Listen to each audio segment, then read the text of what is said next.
Alright, so you want to start by removing the 14mm caliper bolts.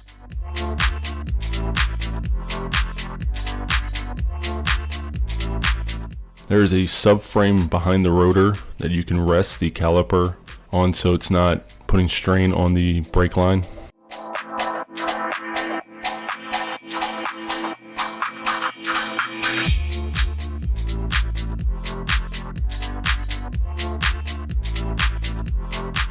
Remove the rotor. Now I did this the hard way. I should have left the caliper mounted and then removed the clip and the pins. As you will see, that's what I'm doing right now. I had to get a toolbox to rest the caliper on so that there wasn't any strain on the brake line. It's a lot easier if you keep it mounted and then do exactly what I'm doing right now. I'm just taking a screwdriver and punching those pins out. You can also use a punch. It doesn't have to be a screwdriver. They fall right out. Very simple. And then use a C-clamp to compress all 4 pistons. Like I said, I do not have the performance pack. The Brembos are 6 piston, I believe. These are just 4.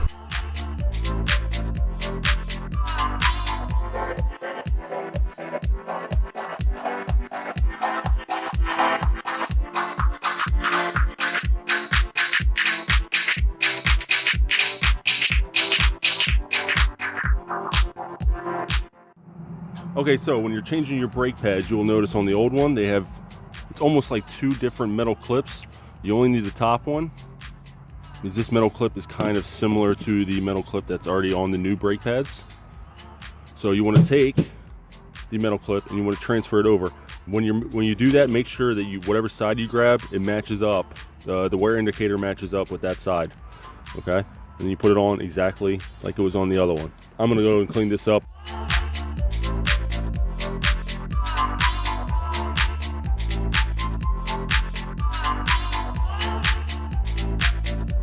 Alright, so I'm going to clean these pins up. This is what drives through and holds the pads in place. Some brake clean on them. We're going to be applying some silicone to it, so don't worry about making them too dry or anything like that. It'll be fine. It's not going to mess up the pins. I just want to get some of the brake dust off, that's all. Make sure you get the brake lubricant all over the edges. Pretty much any point that touches of the caliper, you want to lube up so that it doesn't squeal.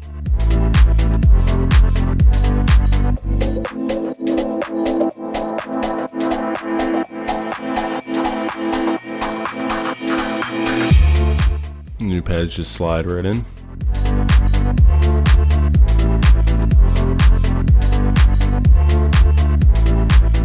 Slide 1 pin in. Put the bracket on. Slide the other pin in.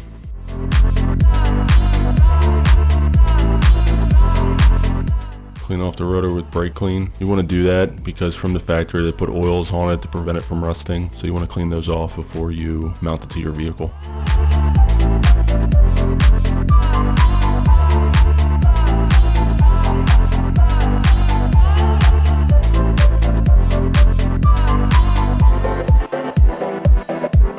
Now you're going to put the caliper back on, hand tighten the bolts. And as you can see, you can move the rotor in one direction to give you more access to the bolts in the back. It makes it a little bit easier on you. These are 14mm caliper mounting bolts, and you need to torque them down to 85 foot-pounds.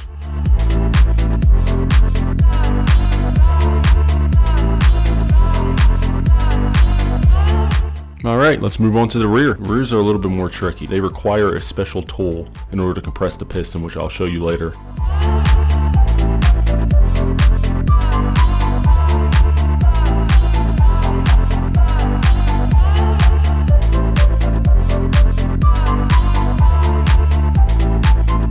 Go ahead and remove the pads. Take note, this one has the wear indicator and it's up against the piston facing the rear of the vehicle. So you want to make sure that you put these pads on the exact same order that they were when you took them off.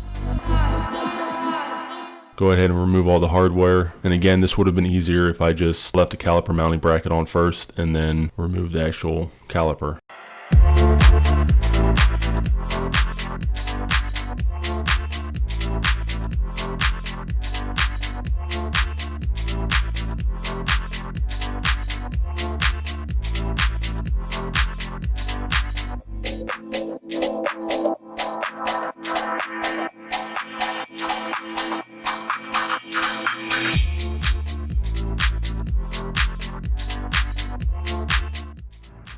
Alright, so we're going to put the new pads in and the hardware. You can tell how to put the hardware in. These slots go into here, and these little grooves right here take the grooves from the bracket. This goes in just like that.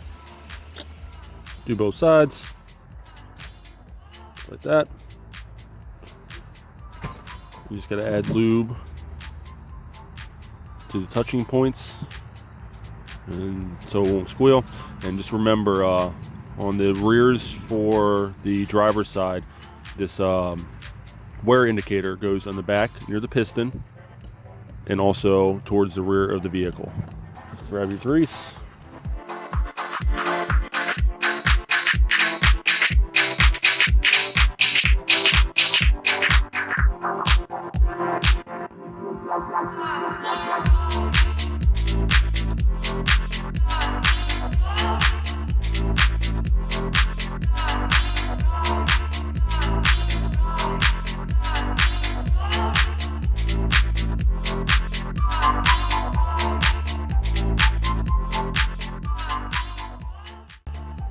Alright, with my car, it's a 2017 Mustang, you're going to need a disc brake and caliper service tool kit to compress the rear calipers. I also had a 2003 and a 2005 Mustang. You also need this kit for them. Ford's famous for putting that type of caliper on their vehicles. The fronts, you just use a C-clamp to compress the pistons, as you guys saw earlier. The rears, you do need this caliper tool kit. I'll show you what comes in it. Typically, you can rent these from your auto parts store. I did originally rent this, but then I just kept it because you pretty much put down the down payment of what it cost, and then if you want to keep it, you just keep it because you already paid for it. If you want to return it, you can return it and get a full refund. So this is what it looks like. It has all different sizes, all different types of fittings and everything. So we're going to go ahead and figure out which one matches with the calipers that I have on the rear, and we'll go ahead and compress them.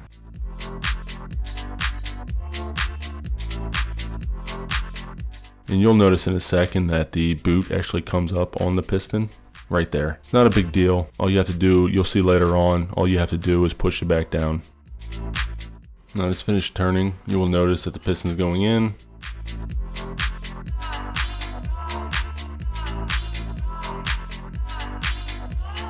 And this is the part where you just kind of push around. Now you do want to be careful. I did take a screwdriver to it just because the back part wasn't, and I was kind of prying it towards me a little bit because it just wasn't going flush. You still got to be really careful with that. You don't want to rip that boot open.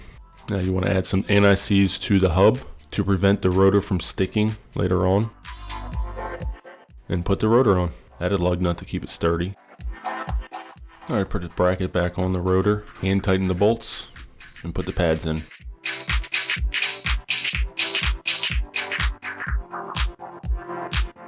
Now we'll go ahead and put the caliper back on. Those bolts go to 26 foot-pounds that mount the mounting bracket to the caliper, and the caliper mounting bolts actually go to 129 foot-pounds. They are 18 millimeters. They're pretty massive.